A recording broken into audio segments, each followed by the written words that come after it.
வணக்கம். நான் சமூக ஆர்வலர் டாக்டர் காரா முருகன், மேலாவளம். இந்த பகுதி பார்த்தீங்கன்னா செங்கல்பட்டு மாவட்டம் மதுராந்தகம் ஒன்றியம் கருங்குடி பேரூராட்சிக்கு உட்பட்ட மேலாவளம்பேட்டை ஏரி. இந்த மேலாவளம்பேட்டை ஏரியில் பார்த்தீங்கன்னா 5 குடிநீர் கிணறு இது உள்ளே இருக்குது. இந்த 5 குடிநீர் கிணத்துல இருந்தால் இந்த மேலாவளம்பேட்டை பகுதி மக்கள் குடிக்கிற தண்ணி பயன்படுத்துகிறாங்க. அப்படி பயன்படுத்துகின்ற பொழுது இந்த மேலாவளம்பேட்டையில் உள்ள இறைச்சி கடை கோழிக்கறி கடைக்காரெல்லாம் பார்த்தீங்கன்னா நைட்டில் என்ன பண்ணுறாங்கன்னா, அந்த கோழியோட கழிவுகள் குடல்கள்லாம் எடுத்து அந்த ஏரியில் கொட்டிட்டு போயிடுறாங்க.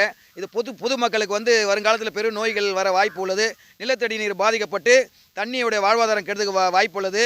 கருங்குடி பேரூராட்சி நிர்வாகமே, பிடபிள்யூ நிர்வாகமே இந்த மாதிரி ஏரி உள்ள குடிநீர் கிணறுகளை வருங்காலத்தில் கெட்டு போகிற வாய்ப்புகள் உள்ளது. அதனால் அதை தடுப்பதற்கு எந்த வகையான வழிவகை உள்ளதோ அதை செய்து இந்த போல குற்றம் செய்வர்களை தடுக்குமாறு அன்புடன் கேட்டுக்கொள்கிறேன். நன்றி, வணக்கம். செய்திகளை உடனுக்குடனும் துல்லியமாகவும் தெரிந்து கொள்ள சப்ஸ்கிரைப் பண்ணுங்க.